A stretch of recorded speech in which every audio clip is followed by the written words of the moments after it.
everybody, how are you guys doing? So I'm not sure if this is gonna actually take place in a beauty supply store or if the Lord just highlighted a beauty supply store as an analogy or as an example as to the environment, etc. Okay, so you are going to be tested, whoever you are, and the Lord is just telling you to take heed and to pay attention to your actions and how you speak to people, how you respond to things. Because here's the thing, you're not responsible for how others choose to communicate with you or how they choose to perceive you, but you are responsible based on your reaction, okay?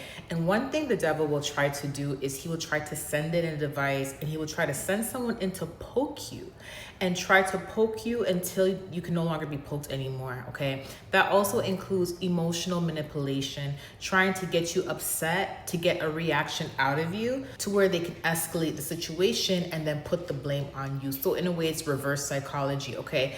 So let me tell you what the Lord showed me in the spirit, okay? The Lord showed me in the spirit that there was a woman that went into the beauty supply store with her daughter. You know those reusable bags? So you went to this beauty supply store and you had a reusable bag. In the reusable bag, you definitely had like this conditioner and this like hair cream or something like that. So it could have been a situation where you may have shopped at that beauty supply store earlier when different people were on the shift, or you may have shopped at the same beauty supply store but a different location, okay? So it's almost like going to the same store but it's a different location, right? But you had a reusable bag that had conditioner, shampoo in it. You had already bought that. This is not something that you were returning, okay?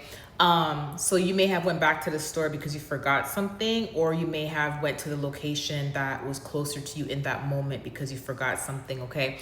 But the point of the matter is, when you went into the store and you went to buy something, your daughter was actually holding the bag for you, okay?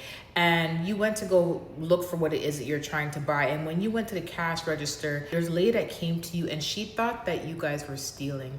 So she took the bag from your daughter and she looked in the bag and she saw the products from the store and she started accusing you guys of stealing. And you were basically telling her that you were not stealing anything, that you have the receipt, that you had already bought this, and the receipt is in the bag, okay? Now, although the evidence was there, you got so frustrated at the fact that she was even accusing you and your daughter, the fact that she took the bag away from your daughter, you started to really yell at her. You started to get upset. You were getting really, really, really heated, right? And although the woman knew that she was wrong, right? Although she knew she was wrong, she decided to twist things and she flipped it on you to make it seem like you were the problem, all because of the way you responded, all because you seemed aggressive, even though you're not an aggressive person. You were just already going through something that day, or you may have really just been triggered because of the way she mishandled your child, right? Anybody would be upset about that, right? And your child looked really, traumatized by the whole situation. So of course you would be upset, but the way you handled it gave her the leverage over you, and she was able to utilize that moment to her advantage to try to make it seem like you were something that you were not, okay? And I noticed that when she checked the receipt and she realized that you were actually telling the truth, she did not apologize to you for misunderstanding. However, you had to end up apologizing to her, even though she was wrong as well. Both you guys were wrong because of the way you responded to the situation, but she should not have accused you, right? But you were the only one that really apologized for that situation. And then at the end of the day, you were embarrassed. Even though she was the one in the wrong, you were embarrassed, okay? So when I woke up from that dream, I felt the tension. I felt also the remorse, because when I woke up, I even felt like, whoa.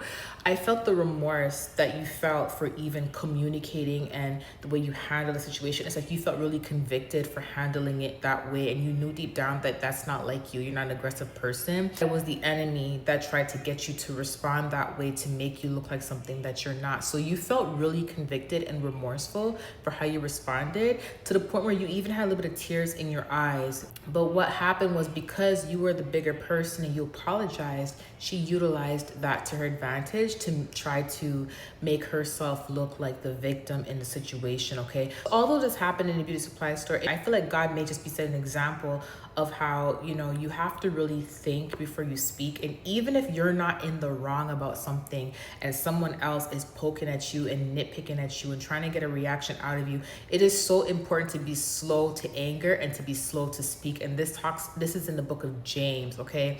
So understand that the devil is looking for an entryway. He's looking for a way to make you look like something that you're not. And the Lord does not want you to embarrass yourself or to give somebody else the leverage over you based on how you choose to respond. Because there's people out there who are watching your every move and they're waiting for you to slip up. They're waiting for you to slip up. And this happens a lot even when dealing with like narcissistic situations. A narcissist will poke at you over and over and over and over again. And then as soon as you respond and you start snapping at them, you can't take it no more. They record the whole situation and they go, see, look at her, look at this. So I feel like that prophetic dream was just an example to show you guys the importance of being slow to anger and really just analyzing the situation first before you respond. So if you, it doesn't have to be an abuse supply store. It's just a general overall lesson for many of us, but it's definitely going to resonate with someone, okay? If you ever have to respond to someone and you know the response is mandatory, always make sure you sleep on it or you take a breather before you respond, because when you respond in the heat of the moment, it's going to be based on emotions. If you actually take time and really just take a breather, if it's not mandatory, you may not even feel the need to respond. Or if you do end up having to respond, you're going to respond in a respectful manner, so therefore nobody can twist things on you, okay? It's called reactive abuse, all right? I love you guys. I'll talk to you later. Bye.